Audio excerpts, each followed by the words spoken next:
Class, this morning we are going to discuss all about the respiratory diseases and disorders caused by poor environmental sanitation.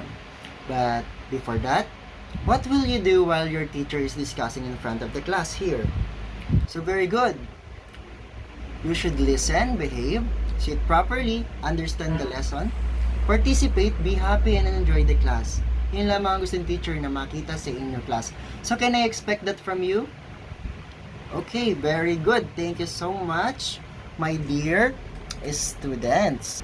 Okay, I repeat, our topic for today is all about the respiratory diseases caused by poor environmental sanitation. First, we have our visual aids na ipepresent sa inyo ni teacher. And later on, you will read it in front. Okay? So, yan. So, thank you so much, Kenny. So class, according to what Kenny read, our health is at risk and vulnerable to many diseases if our environment has poor environmental sanitation. One of the reasons why we suffer from too much pollution and poor environmental sanitation is because of us. Dahil sa ating class, because all of us that live on our planet and who build our community, many of us are irresponsible, especially when disposing our personal or own trashes. So, they even throw it in rivers. Di ba, class? Nakikita nyo yung kanilang mga basura kung saan-saan tinatapon.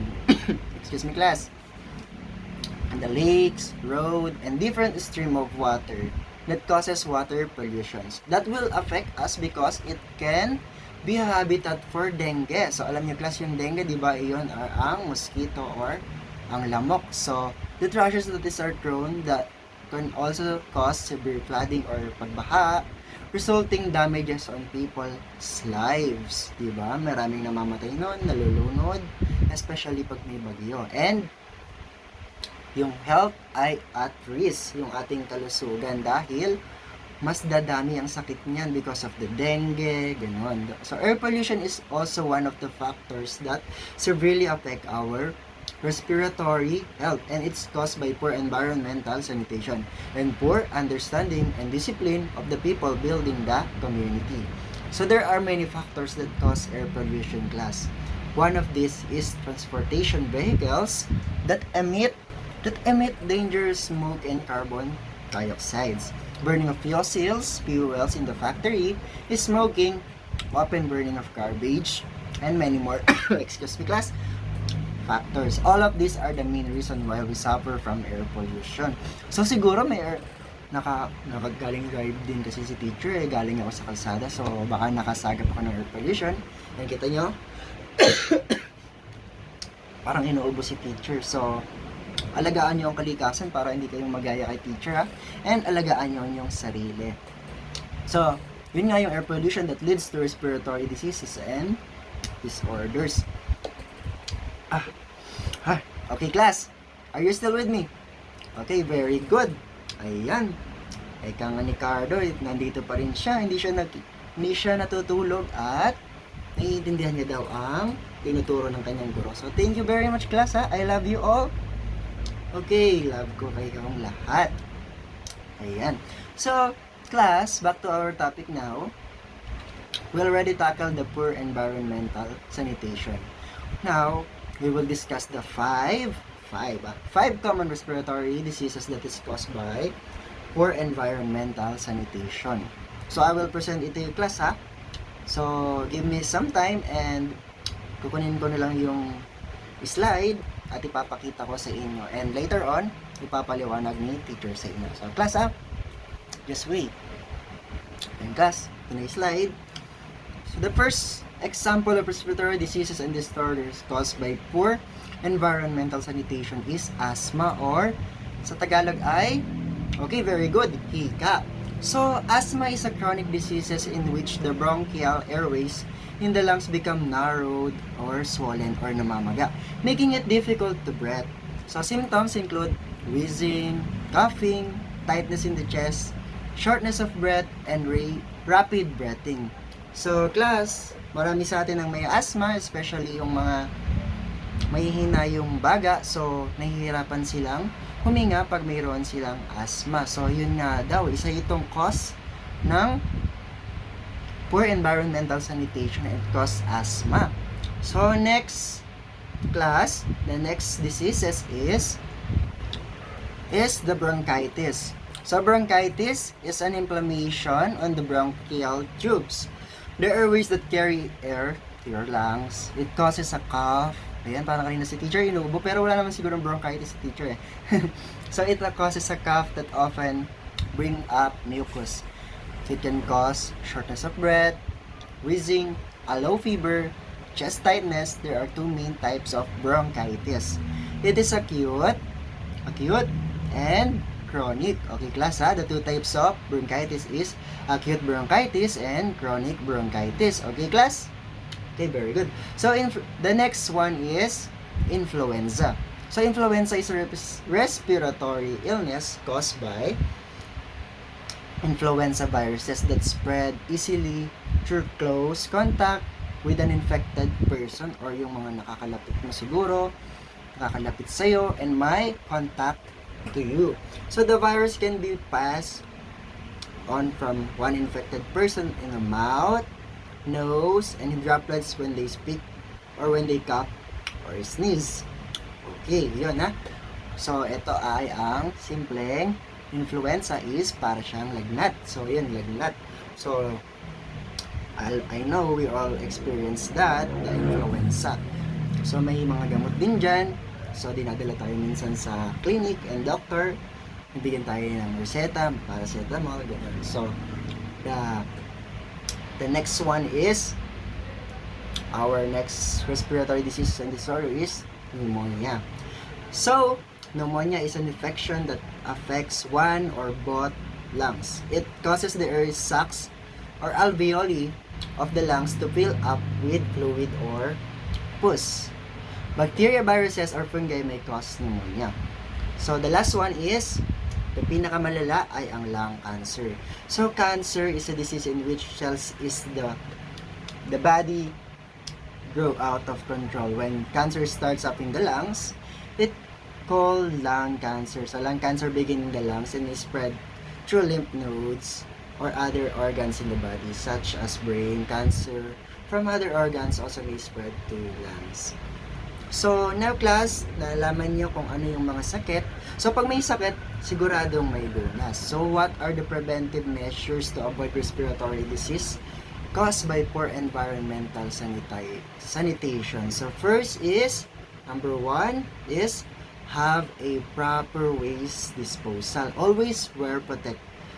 Okay, always protect you from the waste na maaaring makapagbigay sa atin ng sakit. For example, di ba yung mga waste natin, na especially the hospital waste, pag yan ay tinapon at may nangangalakal, may kumuha, pwede silang mahawa. So, number one is, tandaan ha, have a proper waste disposal. Number two, tandaan nyo class ha, always wear protective gear like face mask. Diba sinusuot natin yan, especially ngayon may COVID, when you are in polluted area. So, to avoid that, kailangan daw natin na sumuot pa rin ng mask when we are going to polluted area or maraming tao para makaiwas tayo sa ganyang mga sakit. And number 3, wash your hands as often, especially when you come from outside, from dirty place or crowded places. So, lagi tayong mag-wash ng hands. And kung hindi available, pwede din tayo maglagay ng alcohol. So, number 4, help the community by supporting the planting of trees and cleaning environment. So, may papakita natin ng pag-support sa pangalaga sa kalikasan para maiwasan din yung mga sakit sa ating respiratory system by helping to plant a trees. Di ba, madali lang yung class. Magtatanim tayo ng puno. So, number 5, consult your doctor regularly to have a general check-up concerning your health. Lagi tayong magpa-general check-up para malaman natin kung healthy ba tayo or need natin ng medications para magamot agad ang ating mga sakit.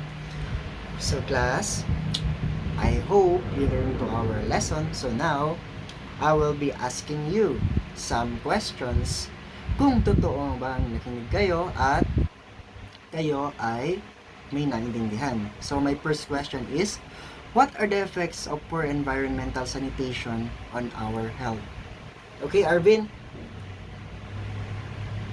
Okay, very good. Tama yung sagot niya, Arvin. Ang poor environmental sanitation natin ay pwedeng makapag-cause ng respiratory and diseases and disorders. So, maaari tayong magkasakit if marumi ang ating kapaligiran. So, my next question is, give one disease that is caused by poor sanitation and describe how it affects our health. Okay, very good, Jessica. And number 3, my third question is, give one preventive measure on how can we prevent getting respiratory diseases. Okay, thank you so much, Aaron. Kailangan daw magugas tayo ng kamay and it's one of a preventive measure to keep our respiratory health healthy. So very good. Okay, class. The next one is we will have a class or a group activity and I will be grouping you into 5 groups with 8 members each. Understood, class? Okay, kasi katatapos lang ng ating lesson and I hope na you understand well, diba? So, magkakaroon tayo ng 5 groups and 8 members. Later, I will give the instruction. For now, count 1 to 8 for you to know who your group mates in your activity will be. Kung sino ang magiging inyong mga kagrupo. So, count na. Mag-umpisa tayo dito kay Lester. So, count 1 to 8. Okay, very good. Now, class, na mayroon kayo na group mates, the direction for activity is, you have to group yourself into 8 and you will conduct a short acting performance that will focus on the bad effects of poor environmental sanitation on our health and choose one respiratory diseases and elaborate act how the disease affects the human health. Apply the preventive measures, yung kanina class, on how you will conquer and help to that situation or problems for us to have a better respiratory health and to achieve clean environmental sanitation. Okay, class, I will give you 20 minutes to do that activity. Okay, very good, class, ha?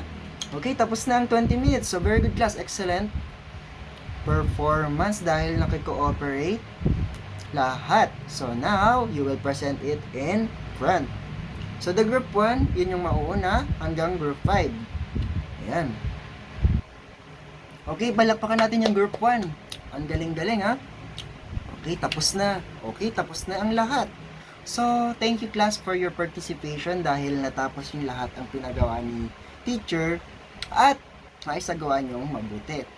Ang kung paano na atin isasalarawan ang respiratory diseases na nakakaapekto sa bawat tao na nakakasira sa kalusugan, kung paano natin ito maiiwasan. So, thank you so much class. Now, I want you to get 1/4 sheet of paper. Yes, 1/4 sheet of paper. Tatanungin mo pa ulit, ha? So, yan, 1/4. So, kumuha kayo ng 1/4 and pa-flash ni teacher sa PowerPoint yung inyong magiging sheet work. So, ayan, class, yung sheet work natin ay, nakita nyo naman, I will flash 5 pictures and identify if the pictures show a proper way on how to avoid respiratory diseases. Draw a happy face if the pictures show a proper way on how to avoid respiratory diseases. So, happy face, ha? And, excuse me, a sad face naman if the pictures show an improper way on how to avoid respiratory diseases caused by poor environmental sanitation. Okay, class? Understand? Okay. Oh, I will wait, ha? 5 minutes only. Okay, class? Tapos na ang lahat. So, pass your paper in front and mag-exchange paper tayo at check na natin ang inyong sagot. So, very good class, ha? So, now, ayan, na-record na natin ang inyong sheet work. And, ang last natin, tapos na ang ating lesson ay ang ating assignment. So, get your assignment notebook, class. Ipe-present ni teacher ang inyong assignment here on our board. So, class, get your assignment notebook. So for your assignment class, kindly get your assignment notebook and copy your assignment on the chalkboard. So according to that, the direction is on one long bond paper, draw an illustration on how we can avoid those respiratory diseases and how can we avoid poor environmental sanitation. Okay, finish class? Okay na? Okay. Class, we already finished our lesson for today. I hope you learned a lot and understand well. Always remember that if you have questions about our lessons, teacher is always here. Teacher Kim is always here for you to help and understand you because teacher cares and loves all of you. So goodbye class. Ayan, goodbye sir. I love you. Okay, I love you too class. Goodbye all and take care. Mag-ingat kayo sa pag-uwi. And laging tandaan, mahal kayo ni teacher and nandito lang si teacher para i-guide kayo. So thank you class. Goodbye.